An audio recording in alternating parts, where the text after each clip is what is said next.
and I'm going to open it up for you to do any shout outs that you want to do.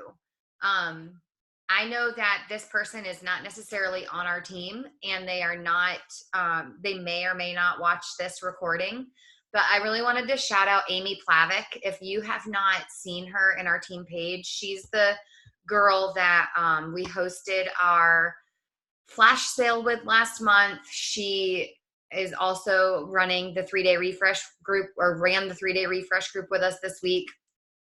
She and I did the Push to Elite group with Josh Coates together, and she found out on Thursday that she officially hit Premier for 2019, which is a huge accomplishment and was her goal. So now she's trying really hard to see if she can hit Elite by the end of the year. So it pays off to plug in. We were just talking tonight about the LTFU girls and how fired up they are.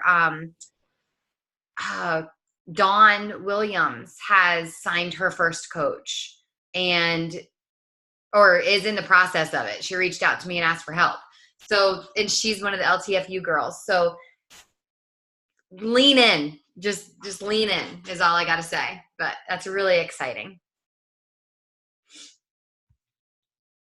If you have a desire to shout someone out, you can. And if not, I'll let Chrysty take it away. Before I stop talking, I also want to shout out Sarah, because her life is mad crazy right now. And she took on the 6 weeks of the work challenge group on her own. And I don't know about any of you, but I'm planning to start that tomorrow, and I'm really excited about it. So I wanted to shout her out for taking on one more thing when it probably would have been easier not to.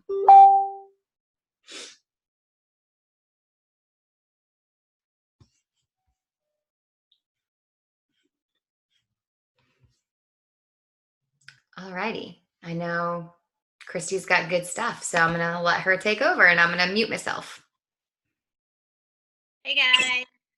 So I just want to preface this that most of the stuff that I'm going to share with you is not my own.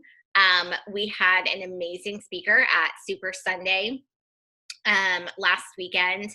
And I don't know if you guys know her. Her name is Jen Richardson, and she's an elite coach. She is super amazing, like is a rock star Instagrammer, and has her own fitness apparel line, which is amazing. And I'm partnering with her on that as an ambassador. And so that's really exciting.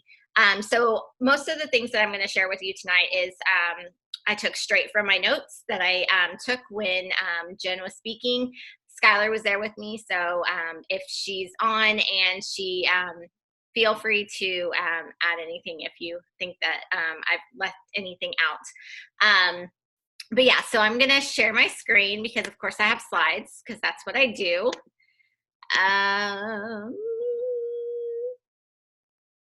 Where are you? Share screen. Oh, there you go.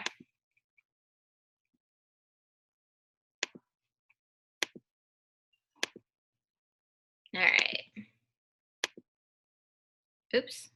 I don't want to share that with y'all. Sorry, guys. All right, present. Okay, can you guys see that? Thumbs up? Okay, cool. All right, so we are going to be talking about all things Instagram, and I will be honest with you, I'm not the best Instagrammer. I am obsessed with stories, but as far as like Instagram strategies, I'm not the queen, but I think that all of this stuff is really useful that we can utilize to grow and improve our Instagram.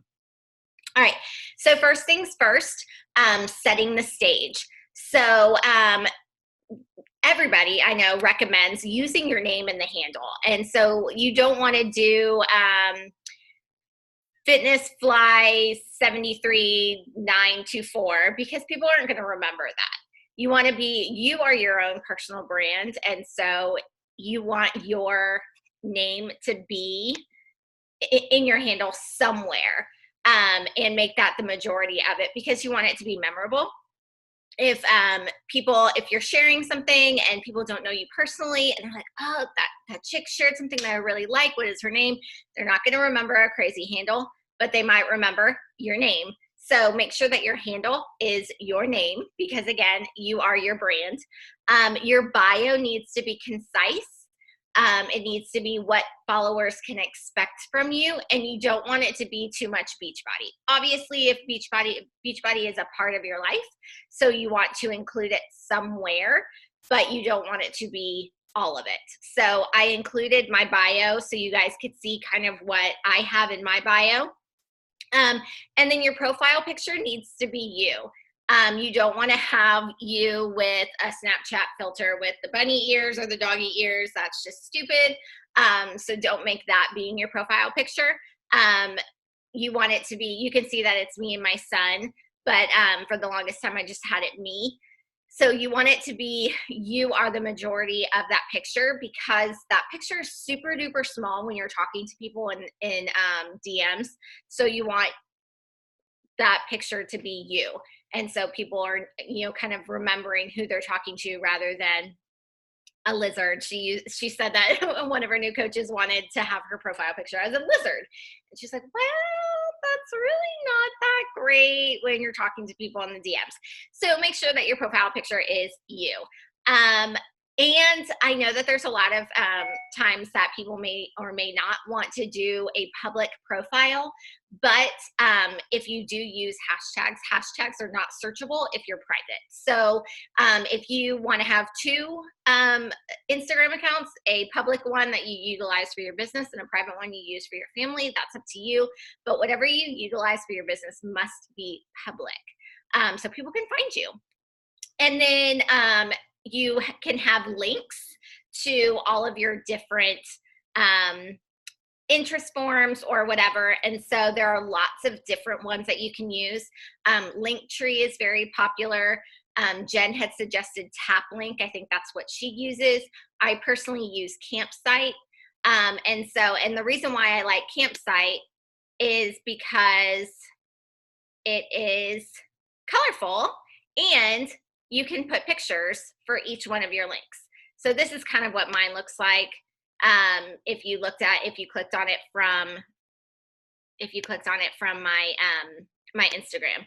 So I use Campsite. Again, I like that because you can use put pictures to your links. And so there I have an interest form to my virtual accountability bootcamp. I have an interest form to get more information about joining the coaching opportunity. I have a link to a video about what is the coaching opportunity. I have my referral link for Fit Couture collection. I have a link to purchase Energize. I have a link to purchase the 3-day refresh.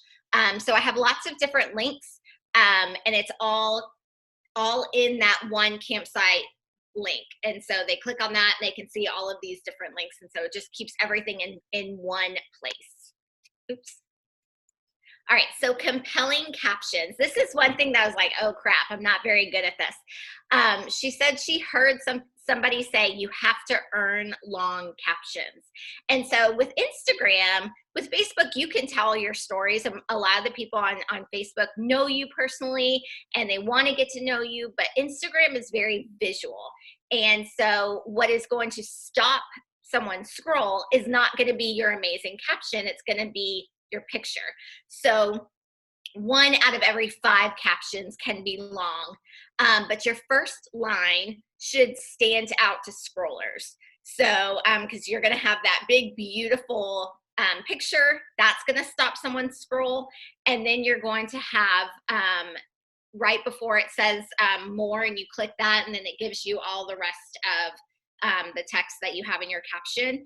You want something to stand out there. Ask a question, maybe put it in all caps, use different fonts, something that's going to draw them in and want them to click the more button, because that's how they're going to read the rest of your content. A lot of the times, and I know I'm totally guilty of this, I get into like the meat of what I'm trying to say more towards the middle of my post. And we need to make sure not to do that when we're writing for Instagram. We want to have the most important thing right up top and make sure that that stands out. Remember your voice. Speak in a tone you would talk to your friend or your neighbor. People can spot phonies a mile away. and you need to talk to your audience the way that you would talk in real life. And then share something of value, insight, entertainment, or engagement. And so nobody really knows Instagram's algorithms, but we do know that the more engagement, the better. So within 60 minutes of your post going up, the more engagement you have, and not just likes, but comments, and not just emoji comments, but real thoughtful comments, that gets your posts boosted towards the top of the feed. Like when Instagram first started, it was all chronological. So whenever you posted it is where you're going to see it, right? Now it's all based on engagement. And so the more engagement you have on your posts, the more eyes will, let me try that again. The more people will see your posts. So the more engagement you have, the better. You can share a quote, you can ask a question. Everybody loves to give their advice, right? Or their opinions. And then call to actions, and be creative. You don't have to say, sign up for my challenge group, sign up for my boot camp. You can say, tag a friend who needs to hear this. Anything that's going to get engagement and comments underneath your posts is what you're looking for.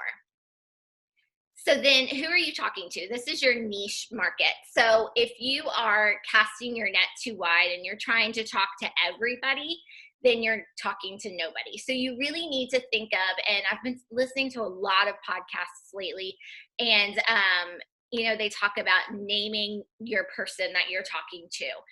But this is kind of coming up with 3 niche markets that are outside of fitness. So fitness is your thing. Like, fitness is not my thing. I hate working out. So fitness is not my thing.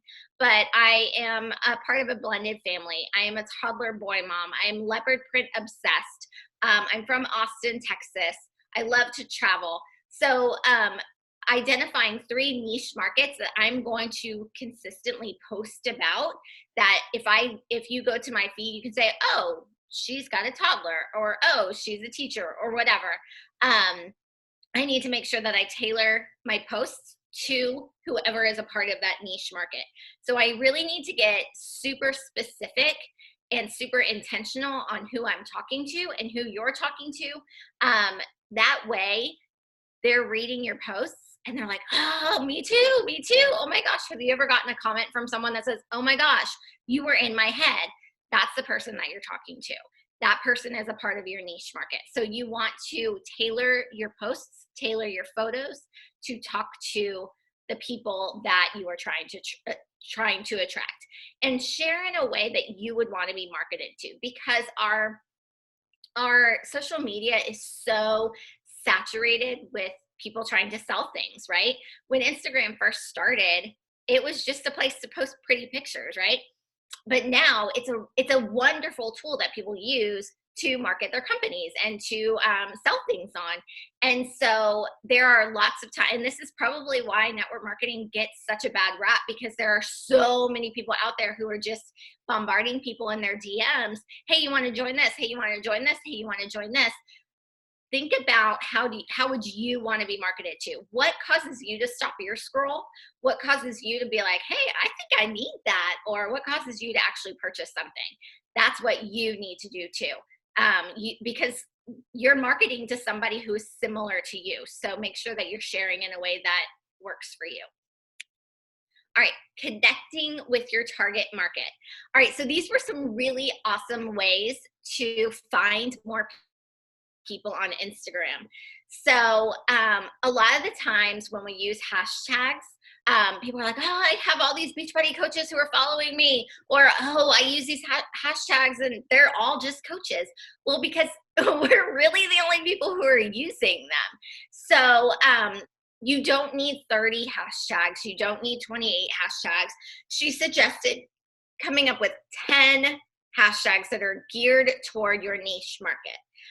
So and making them as specific as possible. So instead of toddler mom, toddler boy mom, toddler mom life. So kind of making them more specific and tailored to your niche market rather than just broad, because if you make them super duper broad, nobody's going to find you. Post those hashtags in the first comment of your post. not inside the caption. You want it in your first comment. Another super awesome way to find people on Instagram is to find an influencer that is somebody who you like to follow. Maybe you have something in common with them that is not Beachbody, not a coach, not a trainer, somebody outside of this world that we live in, right? And then find people from their hashtags, because they're using hashtags too. And so the people who are following them, or who are using those hashtags, are probably people who you want to work with as well. Follow people who are following them, because again, if they're following a person that you're influenced by, someone that you have something in common with, maybe you'll have something in common with them. You can do a quick follow. She does like 50 to 100. Pick a reasonable number that is okay for you, but there's zero engagement. You're not doing anything. You're just follow. It'll take you like 5 minutes to follow 20 people or whatever. And your hope is that they'll follow you back. And then engage with your followers. And again, pick a number that is sustainable for you, not that, oh, I'm super guilty of this. You know, I'll send out 50 invites and then I'm like, well, I can't keep up with that. So tomorrow I'm not going to send out any invites. So come up with something that you can do every single day and that you can be consistent with it. Like 3 of their pictures, comment on 2. And then this was the kicker that I was like, oh, dang girl, that is so good. Genuine comment that speaks to the caption, not the photo. How many times, and it's happened to me so many times and it really irritates me, I spend all this time creating this content, creating this caption, and someone's like, oh girl, I love your sweater. Cool, thanks. You know what I mean? Like, I appreciate the compliment and I'm going to tell you where I got it because that's just how I am. But give a genuine comment that speaks to the caption, because that shows that you are genuinely interested in this person, not just I'm commenting to comment. You are showing that you actually took time to read their caption and read their heart, and then you are coming up with a genuine comment back. I loved that piece of advice. And then find someone that you want to interact with, scroll their stories. This is the easiest way to engage because it gets you into their DMs. And, you know, when you swipe up to comment on their stories, you can just hit one of those emojis. Then you're in their DMs and then they might comment back, or then, you know, you can add something or whatever, but scrolling their stories and engaging there is a really good way, like I said, to get into their DMs, and then hopefully they'll engage back. Sorry. All right. So widening your net. The more people you expose your content to, the more likelihood of success. So this business is just a numbers game. So the more people you talk to, the better chance you have of hitting your goals. So follow a person, like 3 of their pictures, and then leave genuine comments based on the caption, not on the photo, on 2 of them. You can do giveaways with your niche market in mind. I don't know if you guys have seen, lots of people give giveaways. I know the cup company that I absolutely love, Life's Made Easy, she does giveaways. And then she says, follow my page, tag 2 people. And so then that gets more eyes on their page. And so you can do a giveaway with your niche market in mind, you know, giving something away that your girl would like. You can do loops. I personally have never done a loop, but she said that one is really good called Classy Loops, but you have to buy into that. I guess it's just, I've seen several people do it, but what it is that you tag them, and then all of these people who are a part of that loop will follow you and comment, and so it boosts follows and it boosts engagement. I'm not sure how good it is about getting like real followers who are actually going to interact with you. I don't know, but she did suggest loops. Another thing is features. You can find a larger Instagram page, and these are usually paid, like you have to buy into them, but you can find a larger Instagram page, and if you pay a certain amount, they'll feature you on their page. And then reshares, tag local restaurants so that they'll share on their stories or their feed. This is a really great way to get your page in front of new people, tagging people and tagging places. So hopefully that you'll get your stories shared on their page. And then hopefully those people will be like, hey, I like that chick. I'm going to go to her page and see what she's all about. Converting followers to customers. Okay, so this is really hard because I know that we're here to make money, right? So we can say, oh, we want to help people. That's a great thing to say, but this is a business and we're here to make money, right? But in order to convert followers to customers, you need to take your coach hat off. Pretend that you are not a coach. Pretend that this person is not someone that you want to sell something to. Pretend this person is not someone you want to join your team. Now, how would you talk to them? If they're just a new friend that you're looking forward to getting to know, that you want to share things about your life, you're not just going to walk up to them and say, hey, I'm a coach, will you join my challenge group? That's not how you're going to have a conversation with them, right? So genuinely engage with people and connect with people who you have a genuine commonality with. Instagram is so much different now than it used to be. Before, you could send those cold invites and you could, send, hey, will you want to join my challenge group? But because there are so many network marketers and because social media is such an amazing place to market products, now the best way to get those followers to customers is to genuinely become friendly with these people and connect with them in a way that you would want to be connected with. Another thing that she suggests is offer freemiums. They have to give you their email address in order to receive a recipe guide or a meal plan or a PDF of some kind of value, maybe Thanksgiving or a holiday recipe guide or pumpkin spice PDF. I know that we gave those away to people who bought pumpkin spice last year. So that would be a really good way to convert followers to customers, but you don't want to just give them your meal plan or give them the recipe guide. You need to get something in return, like an email address, so that you can have that in your database and continue to send them value and call to actions via email. Use the IG extras. IGTV, I've started to kind of dabble in IGTV. If I have something that is, I think, of value to say that would take me longer than 4 slides on stories, I've been doing IGTV. You've got your polls, you've got your questions, you've got your quiz. I listened to a podcast today and she suggested every 5 stories have some kind of call to action. And a call to action is not just, hey, you want to join my challenge group, but it could be a poll, it could be a question, it could be a quiz, it could be that little slidey heart eye thing, anything that will get them to interact on your stories. She suggested every 5. Use a poll in your story. I thought was a really good idea too.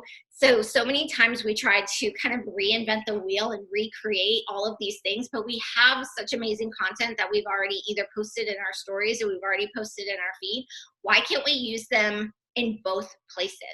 So if you're doing a call to action with inviting people to your challenge group, and in your stories you use the poll option, you say package pricing options on one side, and on the other side says sign me up now.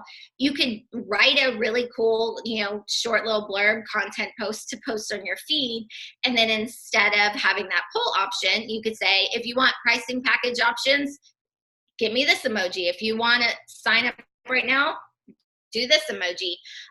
And she suggested, and I've heard this so many times, never, ever, ever, ever, ever, ever put something negative in your poll. Don't ever let them say no. So always have it a yes or a yes, please. Sign me up or let's do it. Something that's positive on both ends. And if people are engaging in your posts, if people are engaging in your stories, go straight for the invite. They clearly like you. They're clearly there for you. And if you are doing a good job at sharing beyond just fitness. They kind of know who you are, but you're also doing sharing about your challenge groups and the coaching opportunity. So they know that that's part of who you are as well. So be confident and go straight to the invite. You know, I see you're watching my stories. Thank you so much. I have a new boot camp that is starting on November. Would you be interested in learning more information about it? That's it. They can say yes, they can say no, but you went for the invite because they're there and they're watching you and they know who you are because you are sharing in a genuine way, not just about fitness, not just about Beachbody, but a little bit of everything.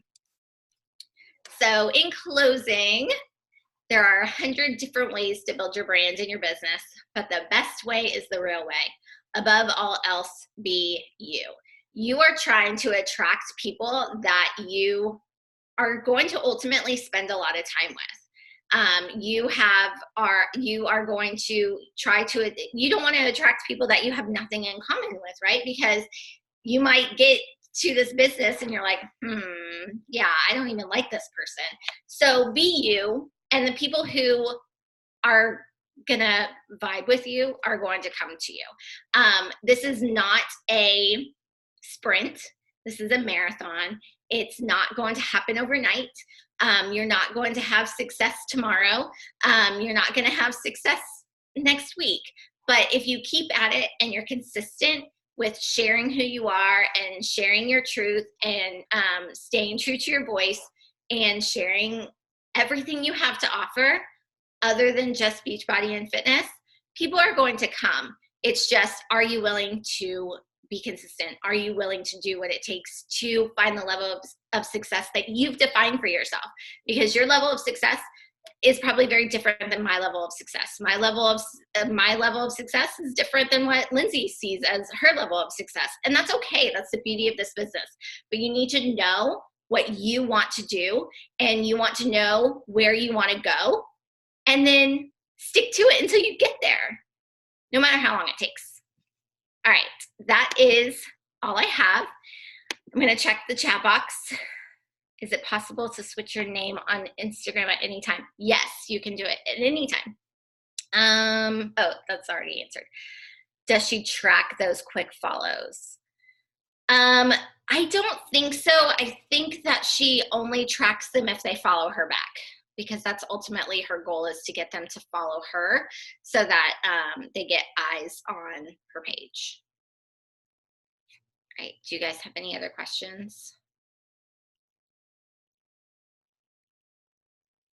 She didn't talk about that, but I'm sure that she unfollows people because you don't want to have your follow to unfollow or follow to following ratio to be too different. So, any other questions? All right, y'all, 8:27. And I will share the slides in the comments of the graphic that I posted about our call tonight. So if you guys want to look at them, they'll be there. You're welcome. Sorry, I jumble over my words sometimes, but it's okay. A lot of energized. All right, y'all. That's all I've got. I will say good night. Love y'all. Happy Sunday, and have a great Monday. If you are working, have a great Monday if you're not working.